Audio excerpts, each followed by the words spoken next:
The Franklin County Cookbook presents the Crooked River Grill's Cooking Night with guest chef Jeff Illardi.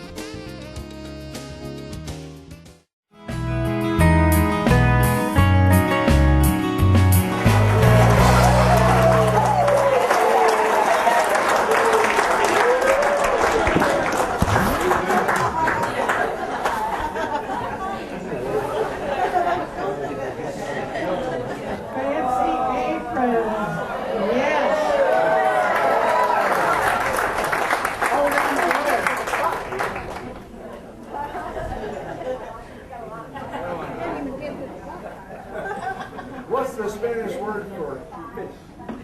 It's Italian. We're Italian here, not Spanish. Pesca. Pescatore. Fisherman. Okay, welcome everyone. I'm going to talk to you a little bit about what we do in New Jersey on Sunday dinner. Now, I grew up in an Italian-American home in New Jersey. All of my grandparents were born in the area of Naples. Were born in the Naples area of Italy, an area called Campania and also the Mezzogiorno, and they all emigrated in the early 1900s. My mother and father were born here, but we had kind of an Italian home in a sense. Food was extremely important. The highest praise, the highest accolade a child can get would be, "That kid can eat." And I took that to heart, as you can see. But my dad had a butcher shop. We lived above the butcher shop. And a couple of things here I wanted to show you about. This is my dad's mallet that he used to pound veal and beef and me in the head once in a while. This was his steel, used to put a blade on a knife. So, and I also have his butcher block, but it weighs about 500 pounds, and my buddy John refused to come and help me with it. I don't know why. But anyway, I'm going to show you a little bit of what we used to eat. Thank you. Tell us what the mallet is made of. Okay, that's interesting. This mallet was made from a knot of an oak tree that was in a forest in Irvington, New Jersey, and the forest later became an amusement park called Olympic Park, and later became a housing development. But this knot survives. Right. Now, we would often have the dinner you're going to have tonight, the chopped antipasto that was finely chopped. That was my dad's favorite. He always made that. He would add some anchovies to it, but we didn't put any in today because a lot of people don't like them. The rest of the dinner is the traditional, what we used to call gravy. And in Italian, if you were going to get fancy, you might call it ragu, not the jarred sauce. Right. And this would be cooked early on Sunday and simmered for 3, 4, 5 hours. And our relatives would come over, and they'd come over around 10 in the morning, and they'd start picking at the food in the pot already. And then when it came time for dinner, they'd say, "I don't know why I can't eat anymore." And you would say, "You've been eating all day." So this was a traditional dinner. Now I'm going to show you how to make one of the things in this dinner, which is called, in the Italian-American kind of way of speaking, braciole, which also has some other connotations we won't get into now. But the braciole, you got to know one thing: Italian-Americans drop the endings off of every word. So technically it would be braciole, but we never said that. It was braciole. And the interesting thing about the braciole is that this was the thing in that pot of sauce that everybody wanted. And there was never enough. But I think tonight you're going to have enough. So before I start demonstrating, I just want to say a couple things. I want to thank Nola and her whole staff. They were great, wonderful. And I had a great time cooking in the kitchen a little bit. And please, when you leave, please remember to be generous with your servers.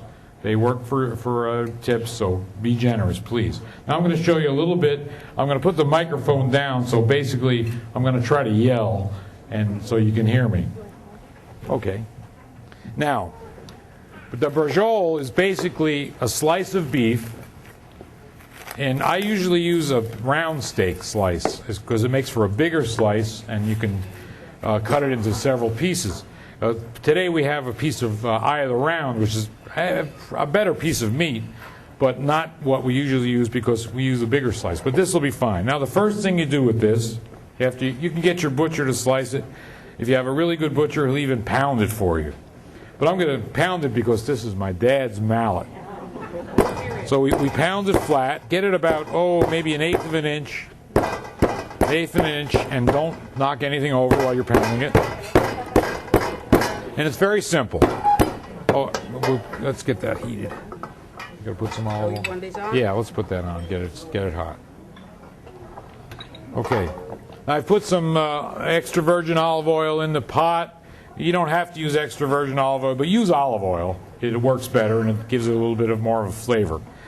Okay, now if you can see this is the slice of round steak, in this case eye of the round. If you use a piece of round steak, it's about that big, but this will be fine. Now, about an eighth of an inch thick. Now you take a piece of bacon. That was our own little family touch. Real Italians, or as we call them, probi Italians, might use pancetta, but we use bacon because that's what we had in my father's store. Lay a piece of bacon lengthwise along the meat, like that. Then you want to chop up a little garlic. I'm just going to chop a little because I like to chop garlic. You know how to do it? You flatten it out like that. You take off the peel, the shell. I always like to cut off that little kind of root at the end, and then just chop it up fine.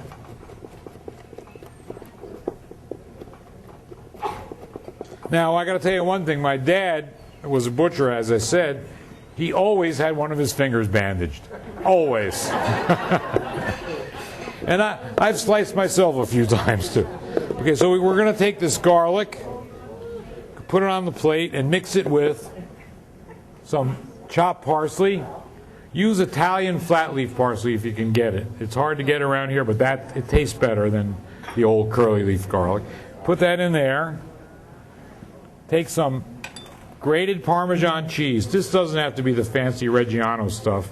You could use any grated Parmesan cheese because you're going to be cooking it anyway. Sprinkle that on there.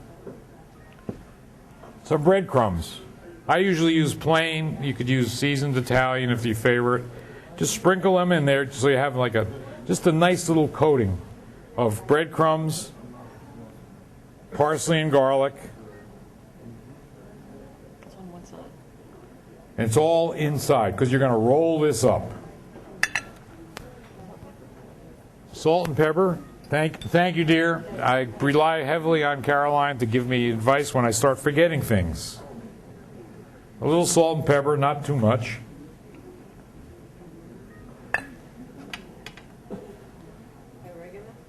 Nope, no oregano. The only herb in there is the parsley, really. The meat takes on, well, I'll tell you after I cook it what will happen to it. Now, the next thing you do is just basically roll it up like you're rolling a jelly roll or any other kind of rolled meat. Then tie it with some string. My mother used to use toothpicks, and I think it was because she wanted to see somebody choke on one once in a while. Because if the toothpicks got buried in the brajol, it's like, uh-oh, what's that? So string is really better. Tie your string, give it a little snip so this doesn't start a little fire in your frying pan. Do two ends. If you're using a much bigger piece of meat, you might want to use 3. Tie it up.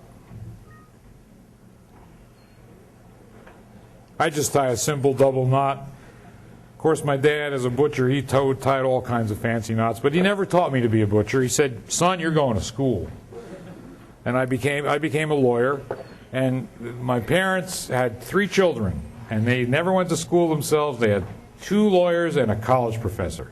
That was the first generation of Italian immigrants. They knew something about education. Okay, now if the oil is hot, let's see if it's. Oh, I'm sorry. That is the completed brajol. Okay, now let's get this. We got to get this oil heated a little more. if we can.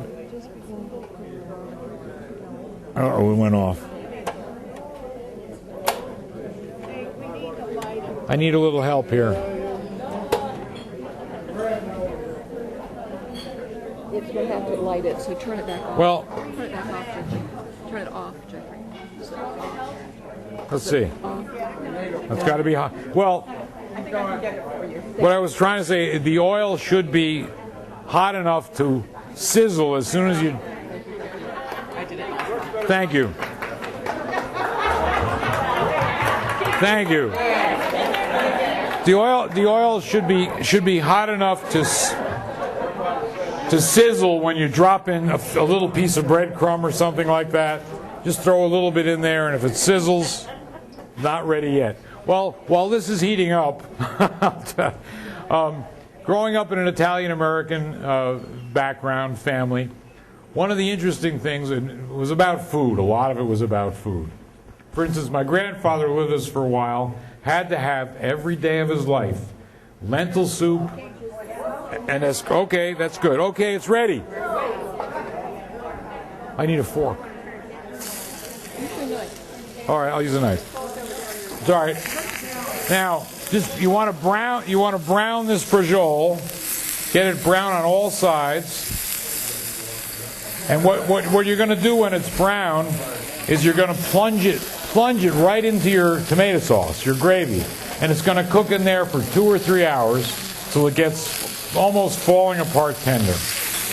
Then you serve it with the rest of the meat as you're going to get today. And we used to slice it into, like thirds or even smaller than that. And but you can eat it any way you want. That's one of the glorious things about it. No, I'm good. Thank you. We don't want to burn it, so this is just about done. Okay. Yep. Okay. This is basically the completed brajol, but for the 2 hours it's going to spend bathing in the tomato sauce. And that's it. That's...